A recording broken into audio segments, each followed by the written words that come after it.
It's got Jerry's bottle, but not Jerry. She picked up the picture she wanted.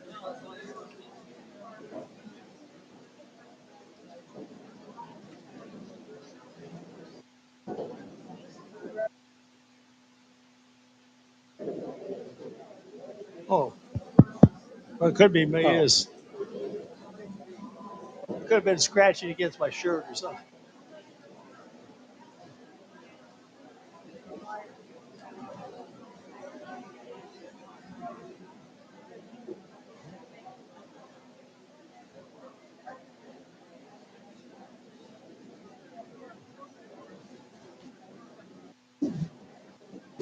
Hanging out in the chairs at this point.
Okay, you ready? Yep. And Dave, you ready?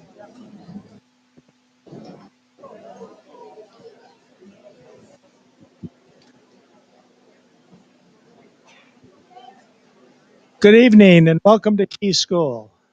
Is this on?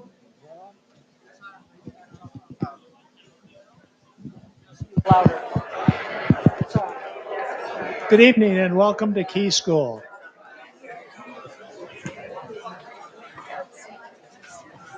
Okay. Good evening and welcome to Keese School. Now we got the mic going. Tonight we have Ralph Buckley. Oops. Not getting through.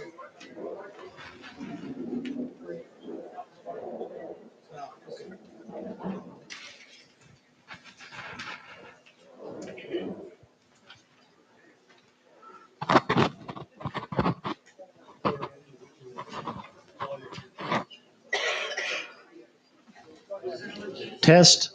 There we go. All right.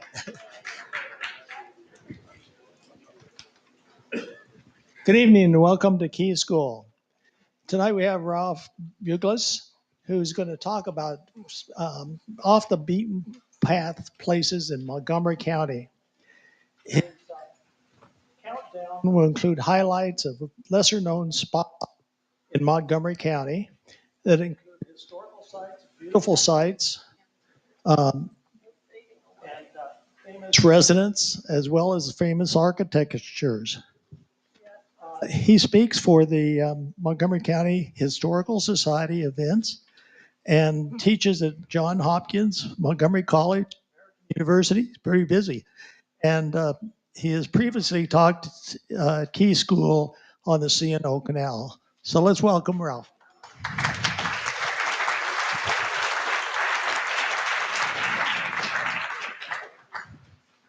Thank you, Jim. It's a pleasure to be back.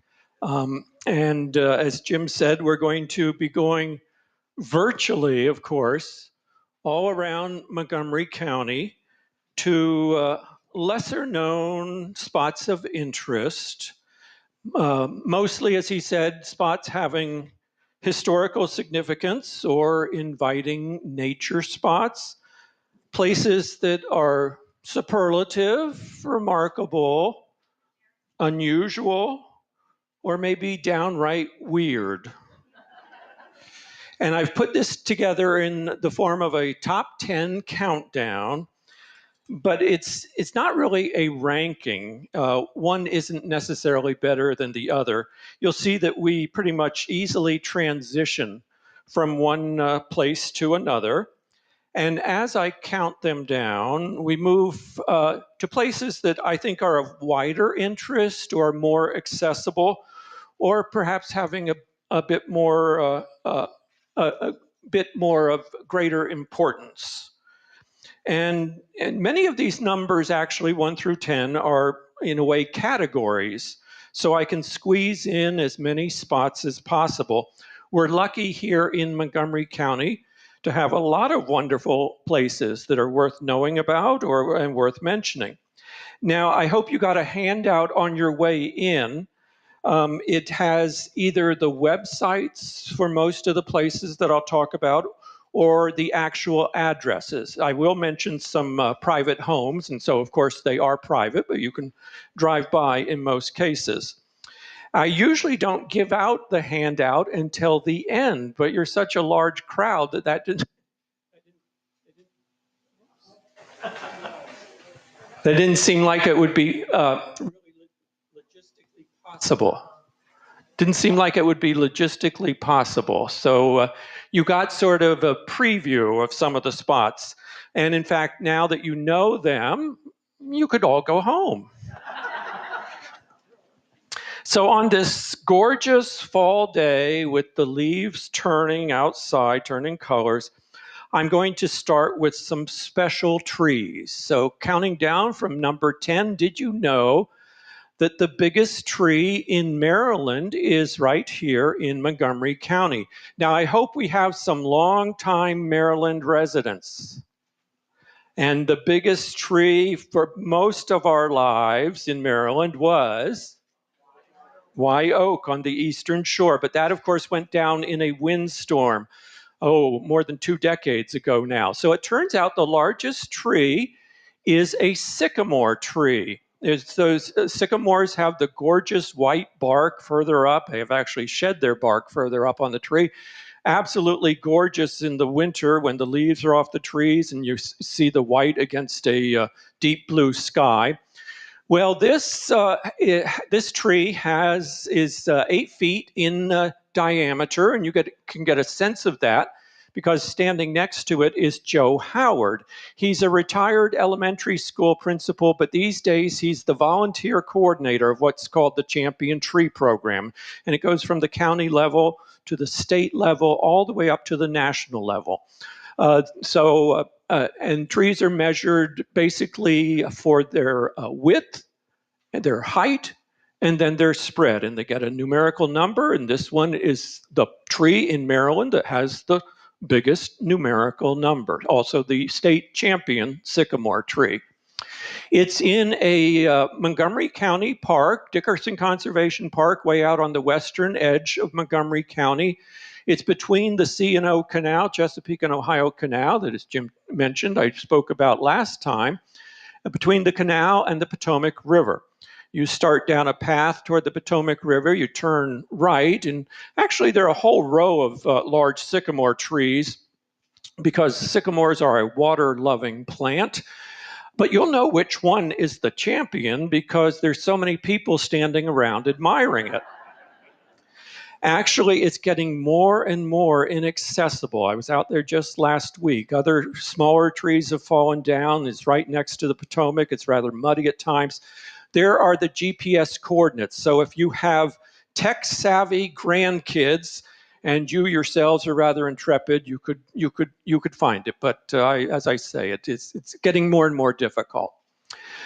We have a number of national champion trees. I want to mention just one. So this is the largest English elm anywhere in the country.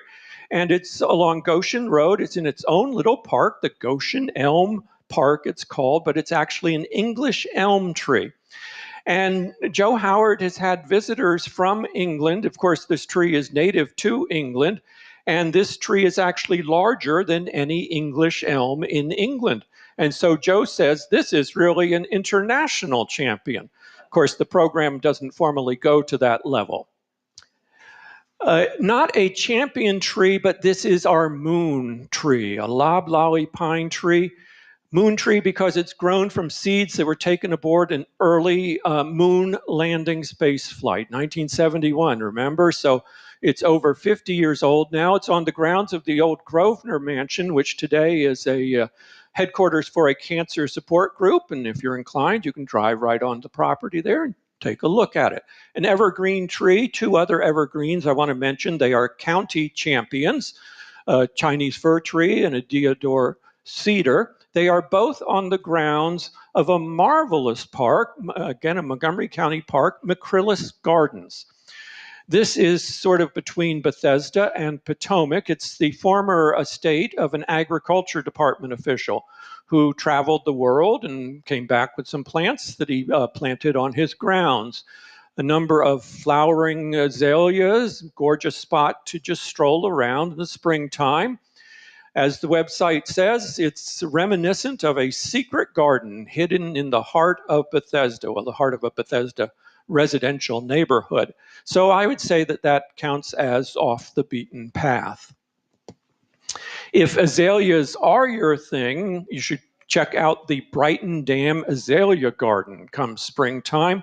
This is way out in the eastern part of the county, just this side of Howard County, at the base of the Triadelphia Reservoir. This garden is actually maintained by WSSC, Washington Suburban Sanitary Commission, which supplies the drinking water for most of us. And this is one of their reservoirs. So a wonderful spot to visit in springtime. Well, speaking of flowering plants, flowering trees, obviously not in Montgomery County, but the cherry blossoms down on the tidal basin that so many tourists come to see. There's a connection to Montgomery County that few people know about. And that is that another agriculture department official brought back some Japanese cherry trees, the very species that's down on the mall, about at the same latitude as where we are, and so he thought they would do well here. He planted them on his estate, actually 6 years before the cherry blossoms down on the tidal basin were finally given as a gift from Japan.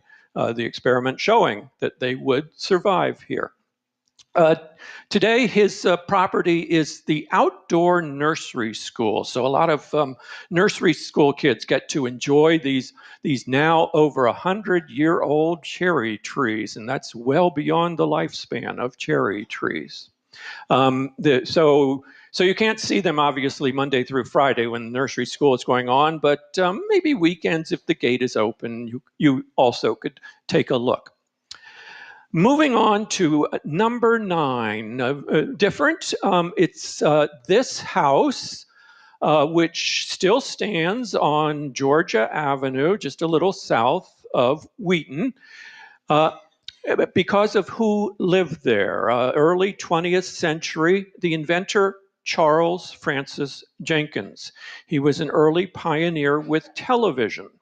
And there you see some of the early television equipment. He actually got the very first government-issued television license in the United States. And so back when Wheaton, like most of Montgomery County, was very rural, you have to have broadcast towers for broadcasting television signals. So there were 2 television towers right next to the house when otherwise it was rural countryside, the towers in fields around his house. And this book, Wheaton Images of America, part of a whole series, you'll find these across the country. They're vintage photographs of spots, as I said, all over the country. This book notes that as a result, Wheaton and thus Montgomery County is arguably the birthplace of the first television transmissions. Number 8, another house, not because of who lived there, but because of who designed it. Probably the most famous architect of the 20th century. Hope you recognize Frank Lloyd Wright. This is, again, a little between Bethesda and Potomac. And this home graces the cover of a marvelous book called Montgomery Modern, Examples of Mid-Century Modern Architecture, of which we have a lot in Montgomery County, because, of course, that's when Montgomery County was being developed so rapidly after World War II. The house is quite small. It's mostly arcs, and some circles, semicircles. It was designed by Frank Lloyd Wright actually for his son, who lived here. He was a Justice Department attorney. And now the son of the son lives there. This is Frank Lloyd Wright's grandson, and I've had the honor of meeting him in his home. You can't see this at all from the street that it's on, but you can if you go on the beaten path, so to speak. Cabin John Trail, which actually runs from Cabin John Park all the way down to the Potomac River to the C&O Canal. But you could pick up the trail right along Bradley Boulevard, a little west of where it intersects with Seven Locks Road. Start down the trail heading south several hundred feet, and then look up when the leaves are off the trees, and you'll see the back of the house, which features a cantilever deck and fits right into the sloping hillside there, much like probably his most famous house, Falling Water, with a creek running under it and a much larger cantilevered deck. Another specially designed house, though no one is living in it, is this solar home. It was, as you saw, the winner of the 2011 Solar Decathlon. Solar Decathlon is a contest sponsored by the U.S. Energy Department, mainly for engineering colleges, to design a solar house that is very livable and relies entirely on the sun. This was designed by students at the University of Maryland. As I said, it won that competition. The competition is held about every other year. It used to be held on the mall downtown, but it's one of those things that tore up the mall so much so that it's been banished, I think, out west now is where it's held. But after the competition was over, Pepco bought this house to serve as a demonstration house. It's on one of their service centers in Rockville off West Goody Drive. They sometimes open it up for tours to show how customers can indeed save on their Pepco bill by turning to solar energy. Now, it is said that, sorry for the sexism, a man's home is his castle. Well, we do have a castle that's a residence in Montgomery County. Actually, this is the gatehouse to a larger castle that was built behind it, complete with moat, as you see here from the photograph taken in the winter when people were skating on the moat. Well, the larger castle actually modeled on an actual Scottish castle built 1927, but then 2 years later, of course, 1929, the stock market crashed and the owners were not able to keep it up. It was converted into apartments, but then later torn down. But we do still have the gatehouse, which itself is a residence. Now, this is definitely in the weird category, the so-called mushroom house, almost right on the border with DC, just a little off of Western Avenue, and featured in the book Weird Maryland. The story of this house is back in the 1970s.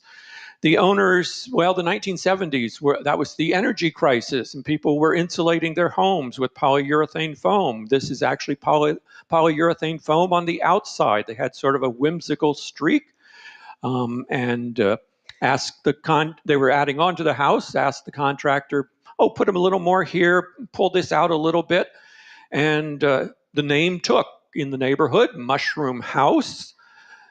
Some people think it looks like it was actually designed by a quite famous architect. Antoni Gaudi. He didn't have anything to do with it, but whether he was the inspiration, perhaps, you can decide from two of his buildings shown there in the bottom. Number 7, now coming off of a pandemic, no one really wants to think about a cemetery, but this is not just any cemetery. This is a pet cemetery, the Aspen Hill Pet Cemetery at the intersection of Georgia Avenue and Aspen Hill Road. It's not a misspelling of the cemetery's name. It was named for a private British kennel, named originally by private owners who started burying their pets on their property. And other pet owners asked if their pets could be buried there too. It's now one of the oldest and largest pet cemeteries in the nation. As I said, started privately in 1921, but is now owned by the Montgomery County Humane Society. And you can stroll the grounds if you're so inclined. Some dips in the terrain there, watch out for. Some settling has occurred. Quite touching as you stroll around. One of the inscriptions, "Part of my heart," is buried here. Of course, we love our pets dearly. Some quite famous pets. The former FBI director's 3 dogs are buried here. And 30 humans. Some of the pet owners wanted to be buried with their pets. So, for example, Mickey the dog has this mausoleum. His owners have only a small marker in the ground in front of it. I want to mention 2 conventional cemeteries. You probably know that the famous jazz-age novelist F. Scott Fitzgerald is residing here in Montgomery County along with his flamboyant wife, Zelda. They are buried in a family plot at St. Mary's Catholic Church, the old cemetery there next to the now historic chapel with the more modern, mid-century modern sanctuary off to the right there. So I like to say that they are presumably resting in peace at the very busy intersection of Rockville Pike, Veers Mill Road, and Hungerford Drive. F. Scott Fitzgerald really had nothing to do with Montgomery County, but I said it's a family plot. His grandparents had a farm right here in Gaithersburg, and they are buried there along with his father as well. Now, at the non-sectarian Rockville Cemetery, a little further away, is buried perhaps the greatest pitching ace of all time. And as you see, fans, just like at F. Scott Fitzgerald tombstone, they leave mementos dedicated to Walter Johnson. After he retired from the old Washington Senators, he did have a connection to Montgomery County, very strong one. He had a farm in Germantown. He lived in Bethesda. That home still stands right on Old Georgetown Road opposite West Cedar Drive near NIH. But here you see him actually in Rockville giving some pitching tips to some quite enthralled youngsters. He was actually elected a Montgomery County Commissioner. The Montgomery County Commission was the old governing body that preceded the county council and the county executive form of government that we have today. And I do know that that is Rockville because in the background is the old Montgomery County High School, the first high school in Montgomery County, so had the name Montgomery County High School. That name was later changed to Richard Montgomery High School. So Richard Montgomery is our oldest high school in Montgomery County, named for the namesake of our county, the Revolutionary War General Richard Montgomery. Now, another cemetery, historically African-American cemetery, Emery Grove Cemetery, but it's located behind the trees there, but these are the gates to that cemetery, and it's the gates that I want to talk, the stone gates I want to talk about, because they were built by German POWs who were housed at a POW camp very close by. It was actually one of 20 such camps all around Maryland. About 200 POWs were at this camp, living in tents, watched over by armed guards. And then during the daytime, area farmers, they would be hired out to work on area farms because so many young men overseas fighting in World War II. Turns out one escaped Never found. I don't think we need to worry today. Although this spot is just a little east of Gaithersburg along Washington Grove Lane. Quite close to it is a small county park, the Nike Missile Park. Very peaceful looking today, and kids play there. But indeed, this was the site at one time of Nike missiles, named not for the shoe, but these were a defensive system, an outgrowth of World War II, mostly used during the Cold War to guard against the Soviet Union. And Nike missile sites were built around almost every major city, and certainly the nation's capital. There was another site in Gaithersburg on the other side of I-270, actually located on the grounds of what is now the National Institutes of Standards and Technology.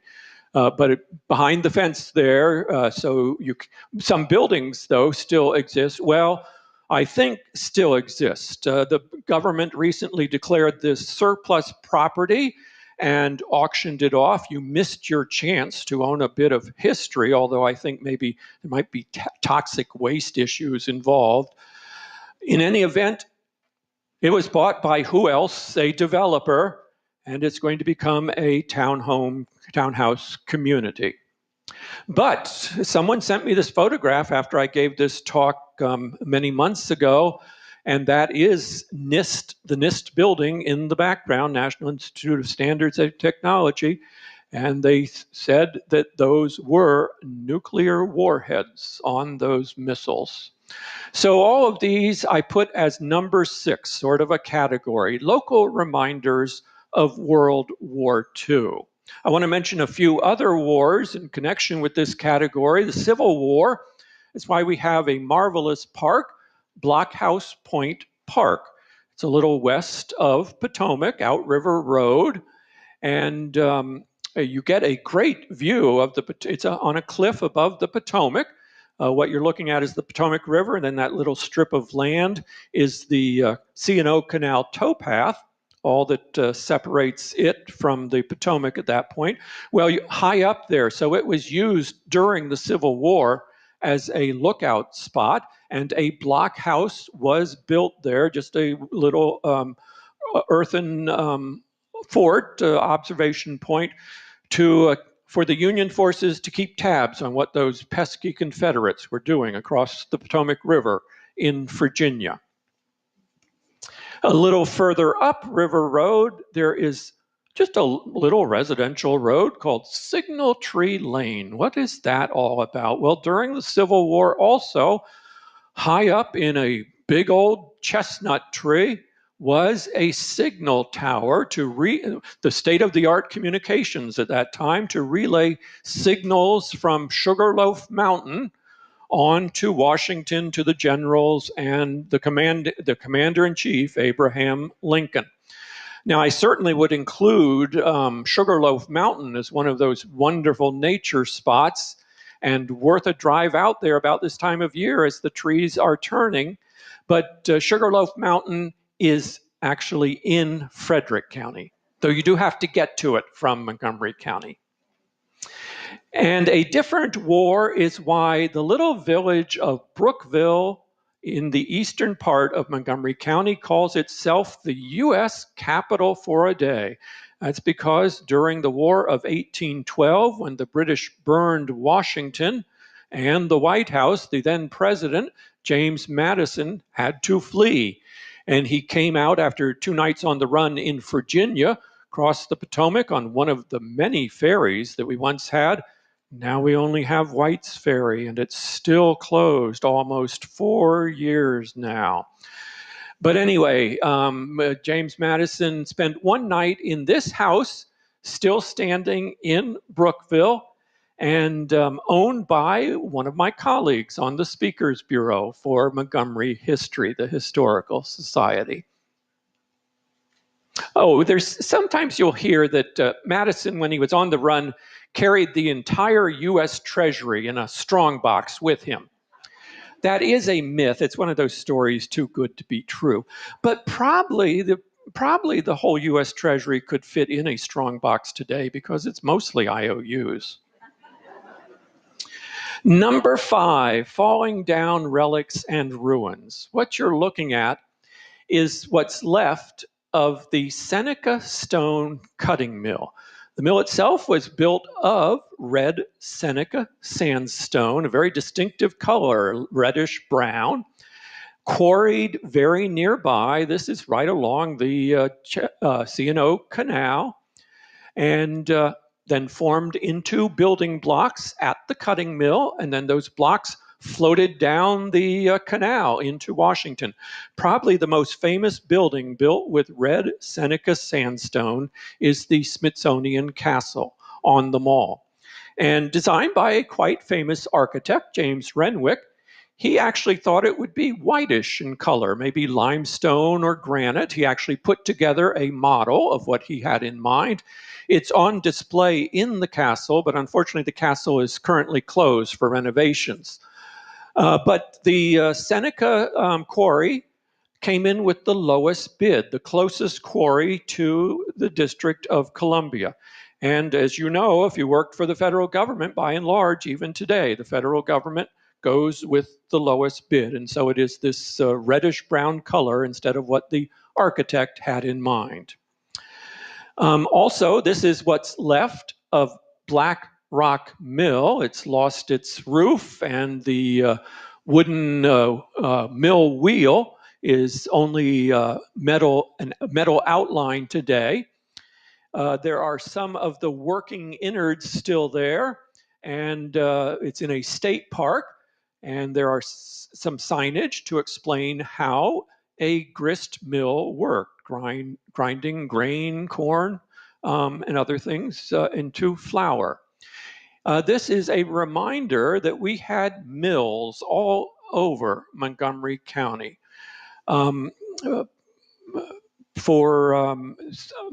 Montgomery County has a rich agricultural history, by and large farms all over Montgomery County. Of course, you'd never know it today. And a lot of roads have the word mill in them. This is on Black Rock Mill Road. I've already mentioned Veers Mill Road, a good number of others.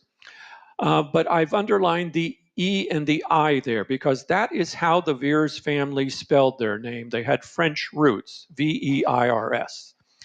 Now, we were all taught, say along with me, I before E, except after C. Very good.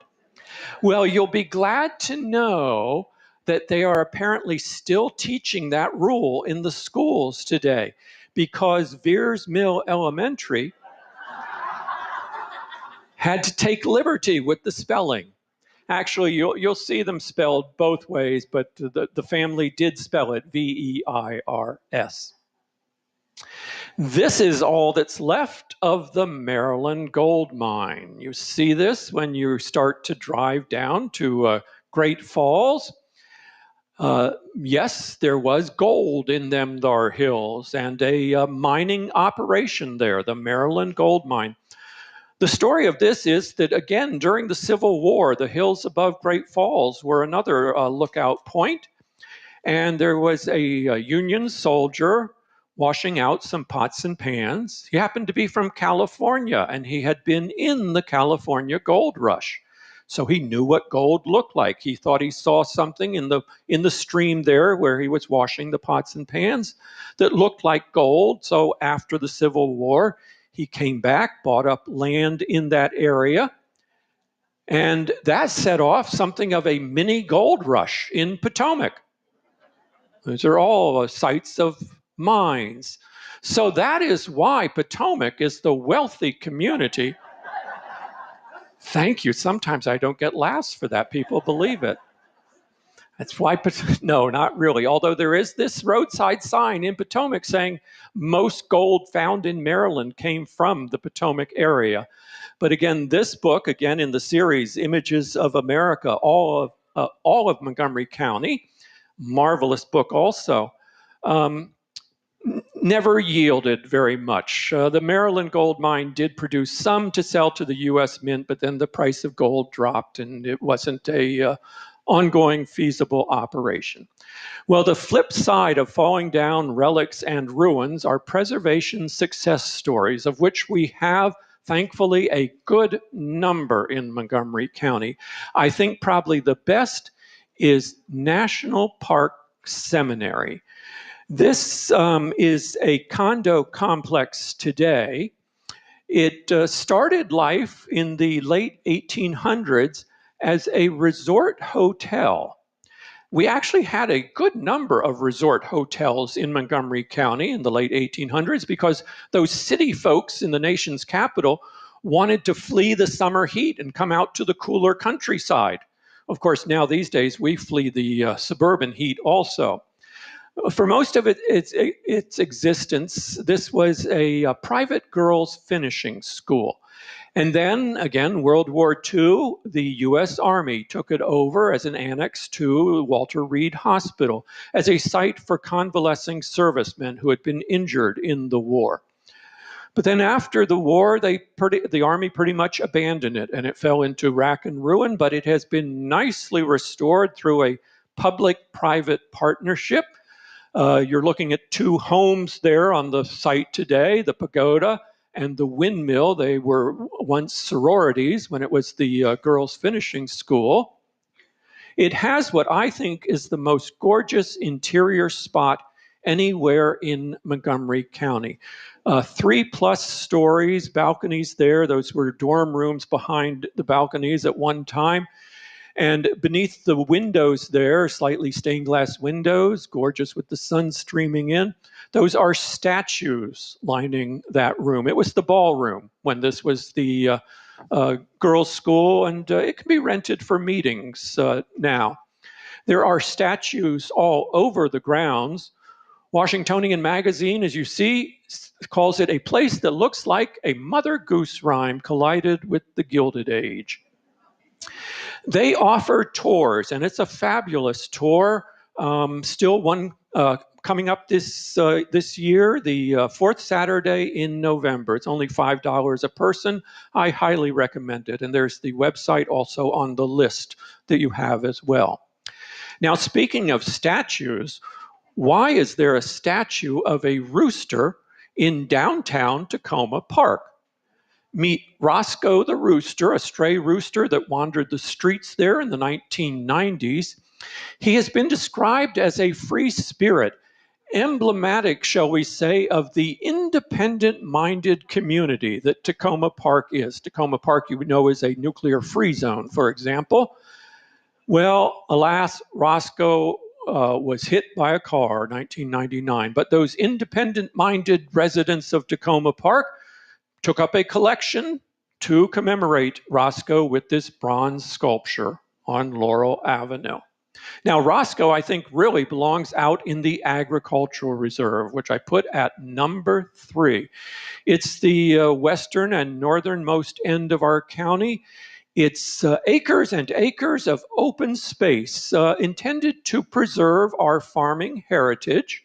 It amounts to about a third of the county. You see the signs, welcome to the agricultural reserve. You can almost breathe a sigh of relief. And a land use planning mechanism to, as I say, preserve open space and farms. I mentioned grain farms. Well, originally Montgomery County had tobacco farms, but tobacco wears out the soil, and so farmers switched to grain farming. And then when the train came through, the train comes through still today, through here in Gaithersburg, you probably hear it. Well, when the train line was constructed 1873, about 150 years ago, then farmers could get dairy products into a market in DC without spoiling. And so most farms switched then to dairy farms. We had a preponderance of dairy farms. I think I read that by acreage or by square miles, some measure, more than in the dairy state of Wisconsin. But this is from the website of another marvelous museum in Montgomery County, the Museum, to commemorate this dairy heritage. This is an interactive page on their website. Those are little cow heads. Each cow head is a farm. You can one of 400 plus dairy farms all around the county, as you see. Montgomery County, as I said, pretty much rural up until the end of World War I, and then especially boomed after World War II. So you can click on any one of those cow heads and find out the farm that was there. Well, the Keese farm right here in Gaithersburg. The barn still stands. It's the Gaithersburg Community Center today, offering a lot of great programs. We have only a handful of dairy farms left. This is one that still has a retail operation. It's barely in Montgomery County, way beyond Damascus on Ridge Road. Woodbourne Creamery, you can stop there by an ice cream cone. As I said, just barely the upper northernmost tip of Montgomery County. But we do have other farms that have come along. We have vineyards and wineries. Now, I grew up in Montgomery County. If you told me that Montgomery County would one day have vineyards, I wouldn't have believed you. Of course, as a kid, I shouldn't have even known about vineyards. But indeed, we do, and some quite wonderful vineyards.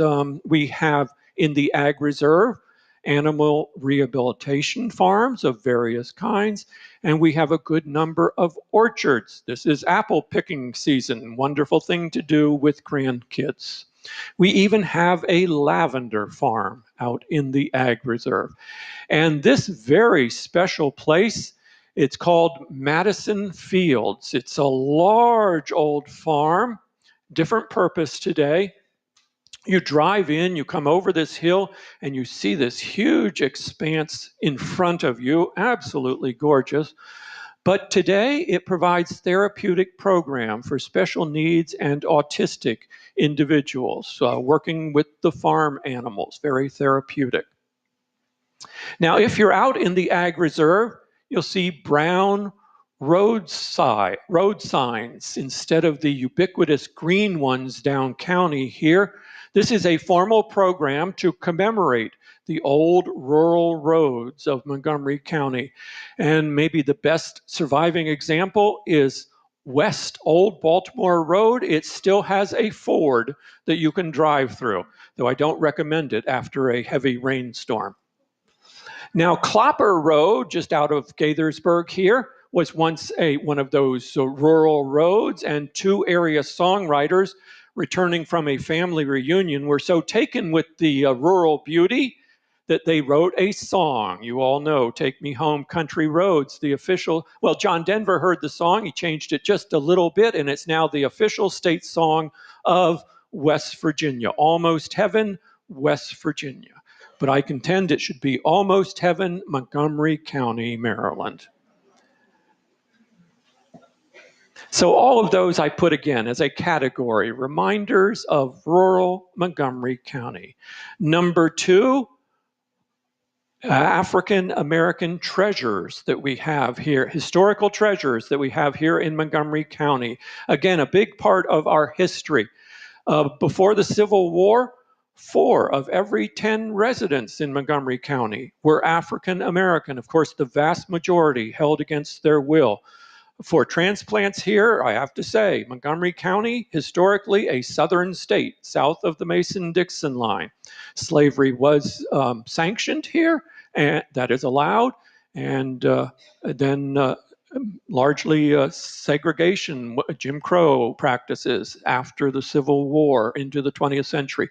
But today we are, well, when I was growing up, it was a predominantly white population, but today a very different Montgomery County. We are a majority minority county. That is, there is no one racial or ethnic group that makes up a majority. And we have in Montgomery County 4 of the most ethnically or racially diverse cities in the entire nation. Can you name them? You're in one of them. Gaithersburg, also Rockville, Silver Spring, and Germantown. Now, only Rockville and Gaithersburg are incorporated cities, but Silver Spring and Germantown have their own zip code, and you know the census goes by zip code areas. Well, so I will just quickly mention the Josiah Henson Museum and Park because I hope that it is on the beaten path at this point. If you haven't visited, you should. It's to commemorate Josiah Henson, who was once enslaved in our county. He escaped to Canada. He published his autobiography. It was read by Harriet Beecher Stowe. She based her very important novel, Uncle Tom's Cabin, largely on the life of Josiah Henson and his description of slavery here in Montgomery County. It was very influential in galvanizing anti-slavery sentiment prior to the Civil War. Another marvelous spot is the Sandy Spring area in the eastern part of the county. Sandy Spring, historically a Quaker area, and Quakers, by the dictates of their faith, largely emancipated their enslaved people beginning in the late 1700s. So Sandy Spring had a very early free African American community before the Civil War. And several sites commemorate this. There's a county museum. Woodlawn Manor is an old plantation house, and on the property is a gorgeous stone barn that has been turned into a state-of-the-art museum to talk about Sandy Spring, the Quakers, and slavery. From that site, there is on Saturdays the Underground Railroad Trail experience. You hike through the woods, and a guide leads you through considerations that if you were trying to make your escape from slavery, you would have to take into account: when do you leave, fall, spring, who can, heart-wrenching, who can you take with you and of family members, and who do you have to leave behind? And also in Sandy Spring is the Sandy Spring Slave Museum, founded by a retired Howard University professor decades ago, well before the National Museum of African American History, one of the Smithsonian's down on the mall, both of which worth a visit. But two sites I want to mention, less well known. One is the old African American community of Martinsburg. Today it's called the Warren Historic Site for the Warren Church there. Off to the left, you see an old one-room school, a segregated school for the Black children. And in the back there is a benevolent society building. These were the three most important community institutions in the African American enclaves that sprang up all over Montgomery County after the Civil War. Benevolent Society is like a mutual aid organization, providing things like insurance or widow's benefits, things that were not available to these residents in a very segregated society. And this is the building there in the background, the Benevolent Society building. This is a rare site, the only one in all of Maryland and perhaps further in the southeast here, with all three of these community pillars still standing in close proximity to one another. So important that that Benevolent Society building recently gorgeously restored after nearly falling down. Another site west of Damascus, way up county, is this still active church, but it is the original chapel that was built with the help of the Freedmen's Bureau after the Civil War. That was the federal agency to help the newly emancipated adjust to a whole new way of life. And there was an office right here in Montgomery County. The Freedmen's Bureau supplied some building materials for this, but more importantly, in this church was held a school with the help of the Freedmen's Bureau. The Freedmen's Bureau helped to set up 10 schools for Black children, even before public education was extended by the county to the Black children. And this is the only building that we have in Montgomery County associated with the very important Freedmen's Bureau. There are some Freedmen's Bureau schools elsewhere in Maryland, but this is actual schools. School was held in this church the entire time. The county did build some schools for the Black children, and the Boyd School is a school museum today, one-room school. It's a marvelous place, again, to take grandkids because schooling was so different. Grades 1 through 7, all in one room with one teacher. This, as I said, was a school for the Black children, and of course academics were taught, hard to see there, but that's the alphabet at the top of the blackboard there, but also vocational skills were taught, sewing skills for the girls and manual labor skills for the boys, because job opportunities so limited in a segregated society. Supposedly separate but equal, but nothing equal about it. Open the third Sunday, so still one opportunity this year, next month. So that brings us to number one. We're just talking about museums. Number one is a museum, but I want to squeeze in two runners up. First, the National Capital Trolley Museum. Probably on the beaten path. It's been around for more than 50 years, ever since the streetcar up in the upper right there stopped running in Washington, D.C. They have trolleys and streetcars from elsewhere around the country, even around the world, which they take out on the tracks. You can ride in one of them. Also, a runner-up, Glenstone Art Museum. I think very well known today. It's probably the largest private museum of modern art in the country.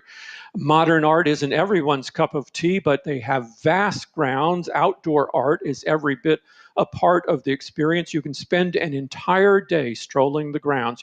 You need to make reservations in advance on the website.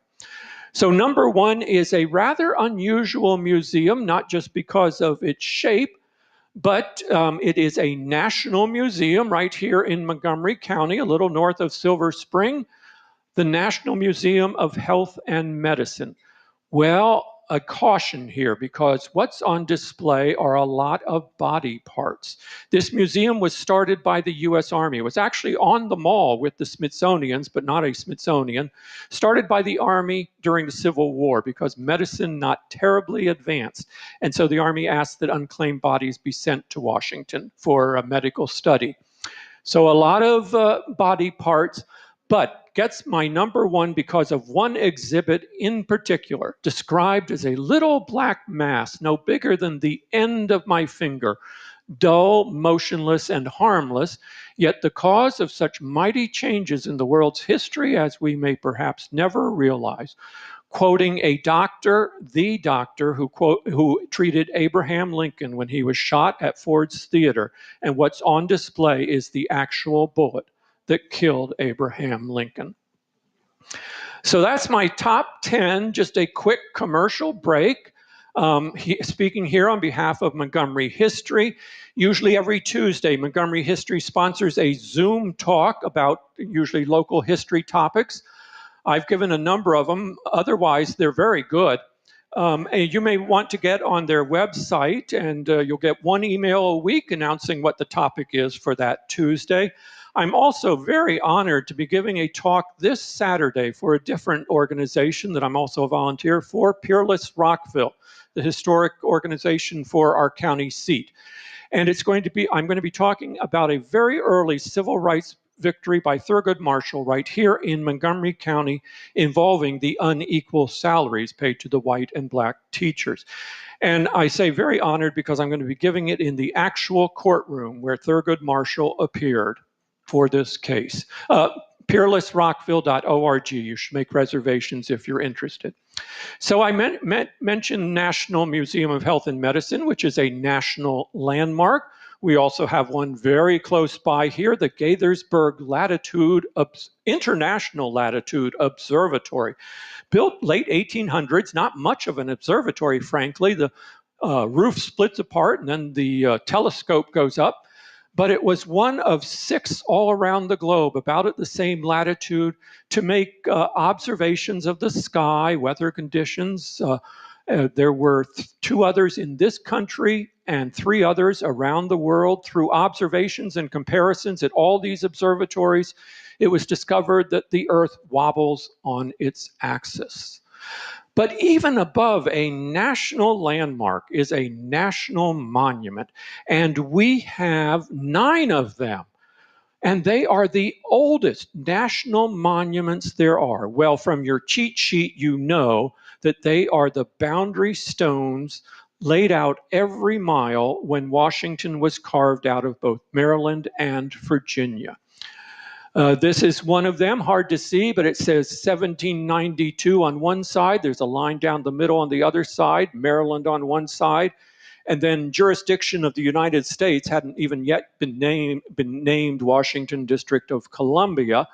This is the northernmost one that I'm showing you, just off of East-West Highway in Silver Spring, but don't stop your car there looking for it. It's off in the woods. We would have had 10, but this one was bulldozed over for a shopping center in the 1950s, so there's only a plaque there. The easiest one to see is in its own little park, just like the Goshen Elm, Boundary Park along Western Avenue, very near the Mushroom House, so it's a twofer. And that is it.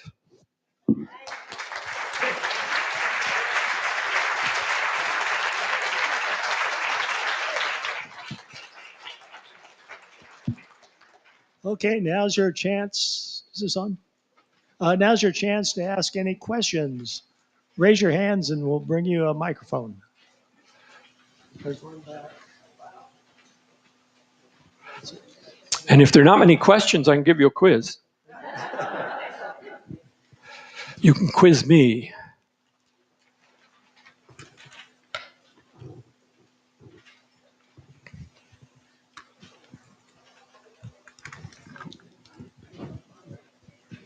Can you hear me? Oh, good. I have an older map that doesn't show Mid-County Highway, but it shows something called Woodward Store Road. Could you hear me then? Yes. Oh, okay. So it shows something called Woodward Store Road, and it shows it going across where now Mid-County Highway is, and making a left-hand turn. And I'm wondering, there's no Mid-County store, Woodward Store history that I can find. And I imagine there must have been a store there. I can't say for certain, but very likely it did run to a store, just like the roads that were named Mill ran to a mill. There are a number of roads with the word school in them, and I can't think of the name now, but there was a school, a road starting with W School Road. Snaufer School Road, very close by here, did run to the old one-room Snaufer School, no longer standing. But we do have a number of I mentioned the Boyd School, we do have a number of old one-room schools still standing, and even a few two-room schools. You probably know the Montrose School, for example, saved by Peerless Rockville in Rockville. Thank you.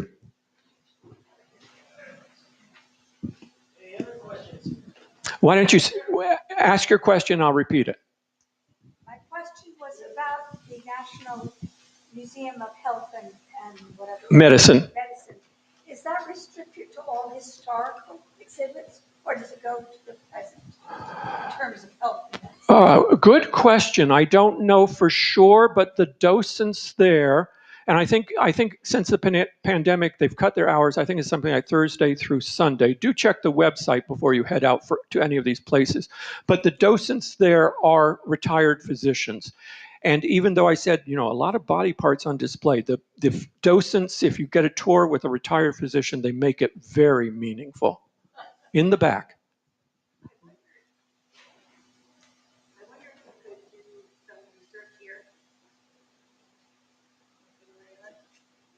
I can hear you, so I'll repeat it. If you could research here why we have a road near us called Lost Knife Road.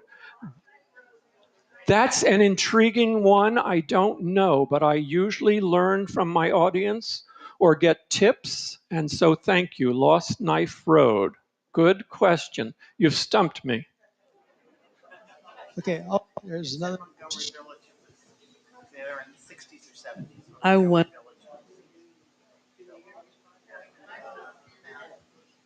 the new Black History Museum in the district.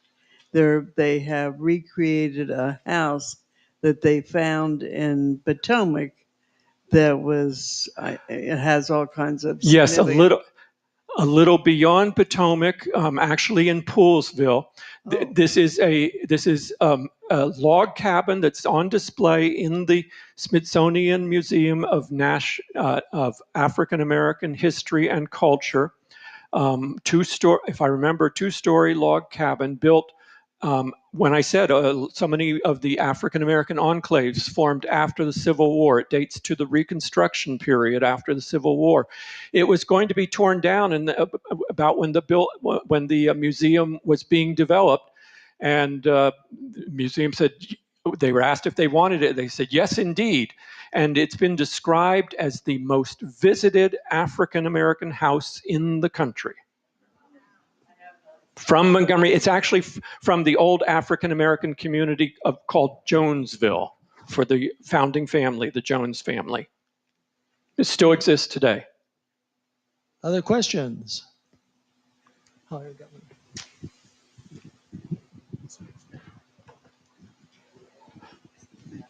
The Museum of Health and Medicine, is that the same museum that resided at the old Walter Reed on 60th Street before it moved up to Yes, it is. It's had several locations. Started on the mall, as I said. Then most of its existence, it was at the old Walter Reed in Northwest DC. And you probably know Walter Reed has been closed, moved to the Bethesda Naval Hospital. It has a different name now. I still call it the Bethesda Naval Hospital. Don't go there. Don't be there at rush hour. But yes, most of its life it was on that Walter Reed campus in Northwest DC. That campus is being redeveloped, and I took a tour there actually a few months ago. It's absolutely fascinating. Some of the buildings are being retained, but other new housing is coming along, and retail spots. The whole mixture. One over here. Right here. Do you know how the bullet that killed Lincoln ended up at this museum rather than at Ford's Theater, which has its own Ford's museum? I suspect because the government completely took over the investigation of the assassination. Ford's Theater, if I remember, what I read is I remember what I read. I wasn't there. Ford's Theater really fell on hard times after that. And so Ford's Theater was closed. It was used as government offices for a while. It's only relatively recently that it's been restored as a theater and has some historical displays there. I had the fortune to take a course at Montgomery College on 12,000 years of archaeological history in Montgomery County. It was fascinating. Several of those places that you mentioned showed up in that film. But the thing, probably one of the things that I found most fascinating was the agricultural history museum, the agricultural history farm, and the history associated with that, both archaeological and more modern. Yes, I did not mention as it's sometimes shortened, the Ag History Farm Park. Very close here. It's actually in Durwood, next town over. And they have some special events from time to time. Great spot to go to. There, I could have run on with other spots too. African American treasures. There's the Button Farm in Germantown, which is a recreation of antebellum slave farm, a farm that used enslaved labor. And for her role in the movie Beloved, Oprah Winfrey spent 2 days at the farm and then said, "I've had enough. It's too hard to take." Okay, Some of our history. Okay, well, thank you, Ralph, for the great talk.